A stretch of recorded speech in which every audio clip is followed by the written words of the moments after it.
Hi everyone, Dr. Tucker again, lab coordinator back in the prep room.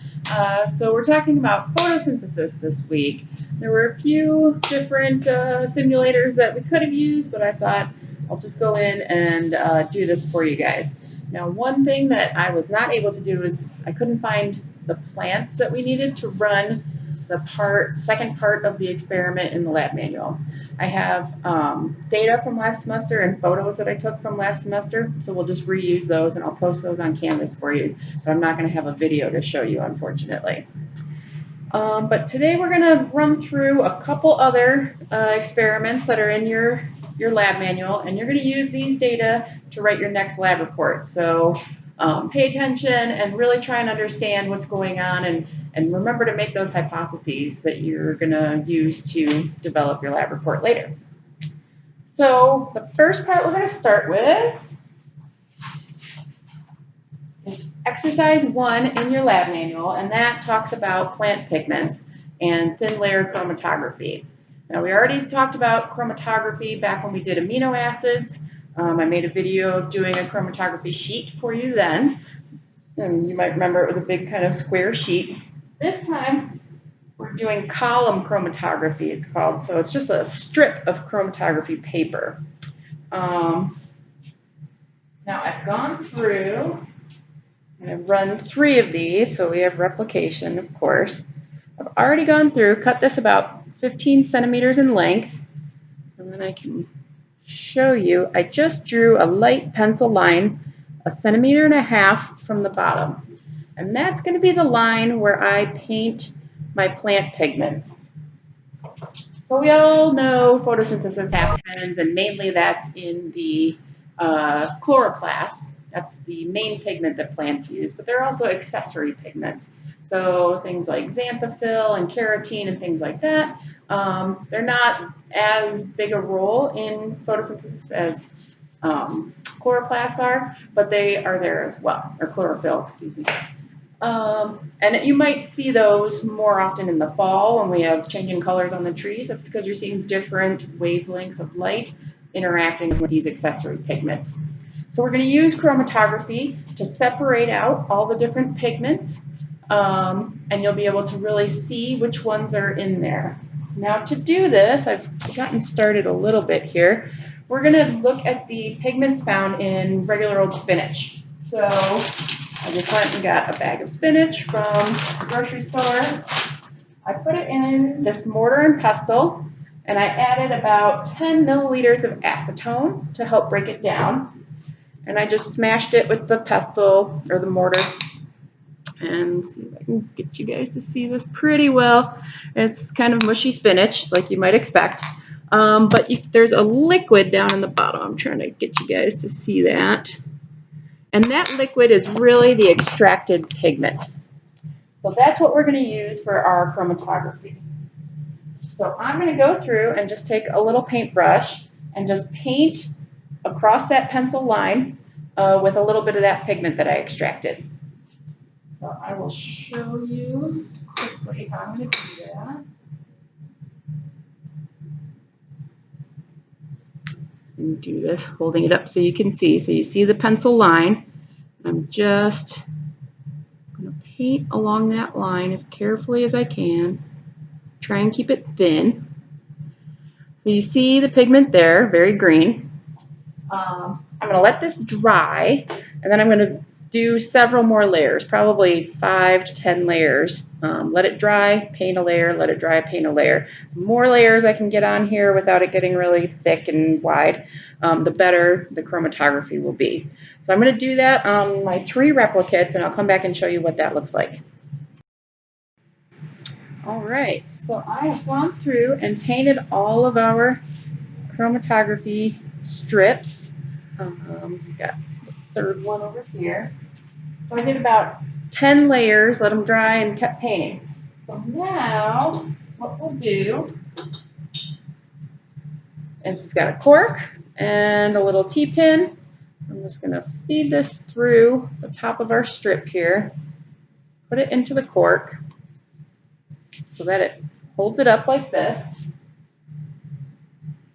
I'm going to take our test tube and slide this down in there and see how far down that goes. Okay, so now I need to add chromatography solvent just to touch the bottom of this strip so that it'll start running upwards through the paper.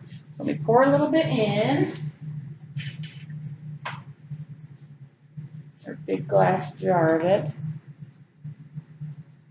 I'm just going to do a little bit at a time so I don't want it to actually touch the origin, our strip. I just want to dip the edge of the paper down in it. I think I need a little bit more. Yep, a little bit more.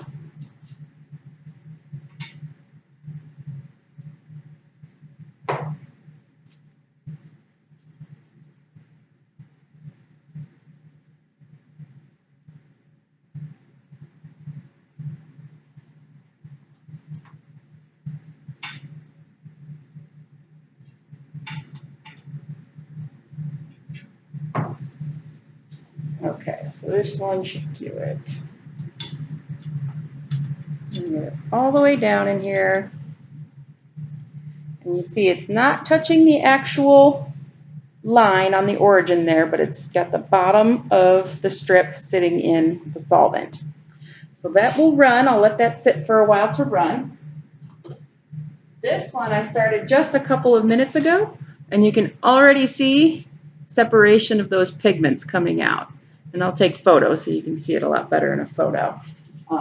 But that I just started, so it happens pretty quickly. It can be pretty quick. So I'll set all three of these to go, and I'll show you the results in a bit. Okay, so I have all of them in their individual tubes here. This one, the first one that I started, actually ran pretty quickly, so it's already up to here, and you can maybe see that I just drew a light line using my pencil just to make sure that we know that's where the solvent front ended. So I'm going to go ahead and let the other two finish, hang them up to dry, and we can use these to investigate the different pigments. And you'll see more about that in your lab manual.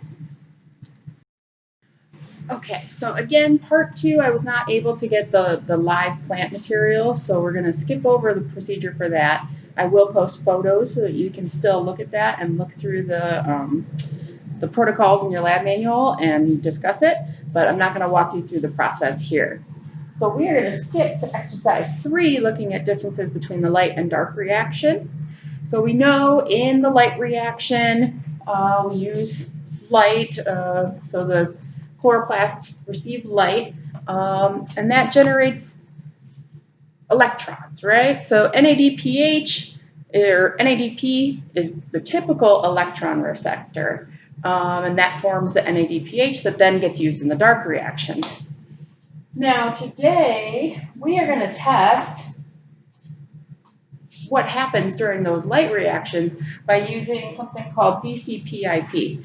And that's just going to stand in for NADP and be the electron receptor for us. So we'll be able to tell if the light reaction is happening if this DCPIP changes color, because that will say that it has received an electron. So typically,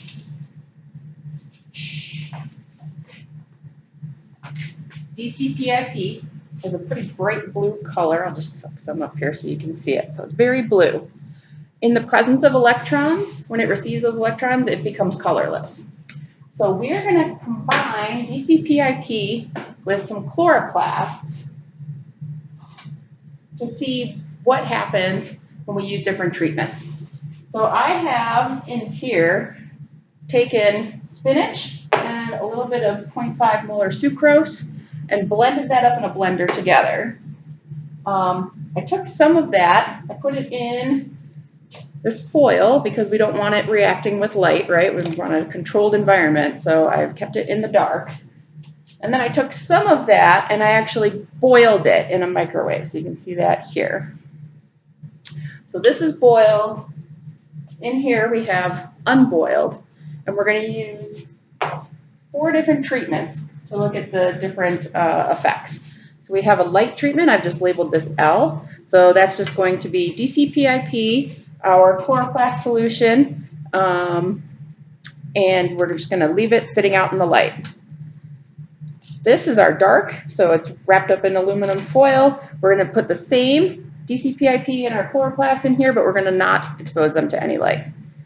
We're gonna use those boiled chloroplasts, so thinking back about what we know about enzymes, if something gets exposed to high heat, it can denature enzymes. There are enzymes that control the process of photosynthesis, so think about what might happen if the chloroplast solution gets boiled. And then a control, we're just going to have water, distilled water, instead of, I think it says a pH buffer of 6.5. We're just going to use distilled water today, and the DCPIP. So no chloroplasts at all in here. So you should make a hypothesis for each one of these treatments, what you think is going to happen. Do you think that the light reaction is going to run in each of these? And we'll be able to tell if it has run by what color that DCPIP is going to be at the end of the experiment. So I'm going to start setting this up with the different treatments, and I'll come back and show you what it looks like. Okay, so I've got everything set up here. You can see down here we've got our light. And you can see it's a little bit bluish green, right? So it's got the DCPIP and it's got the chloroplast solution. The dark, I'll really quickly slide one out here. Looks about the same, kind of bluish green. They all kind of look like that. Kind of a bluish green shade to it. Our boiled chloroplast solution, pretty bluish green, and then our controls, just water and the blue DCPIP, they're all pretty blue. So now I will take all of these tubes, move this so you can see the setup here. I'm going to put them in front of a light. And I'm going to let those sit, and then we're going to look afterwards and see what the color is of each of the different tubes after they sit in front of the light. Remember, you should have your hypotheses made about what you think is going to happen after they are exposed to light, and which of them you think will see change, and which will see the most change if you think more than one of them will see change. So get your hypotheses, we'll let that sit, and I'll come back and show you what it looks like at the end. Okay, it's been 20 minutes and all of the tubes have been sitting in front of the light, and this is what they look like when they're done. I'm going to take photos to show you. So here we've got the light and then the dark. So I just took the foil off of these after I removed them from the light system. So you can see these are a lot lighter green. These, you can still see a little bit of that bluish tint to them. Now looking at the boiled and the control, you can see it's pretty blue across the board in all of these. And again, I'll post photos so you can take a better look at those. I went through, our strips are all dry, going back to part one here. All three strips are nice and dry. I've taken photos of them. One of them, I think this one was in the solvent a little wonky. I don't know if you can see it, but it kind of went up one side and didn't go up the other. So that one we're going to get rid of. The importance of replicates is right there. But I took photos of both of these, and you can use those. And I took photos with a ruler. So you can use the photos with the ruler to determine the RF values, that retention factor or rate of flow. And you can look and see which pigment separated out based on color and RF. And you can find references for those in your lab manual. So I'll get all this posted and see you next time.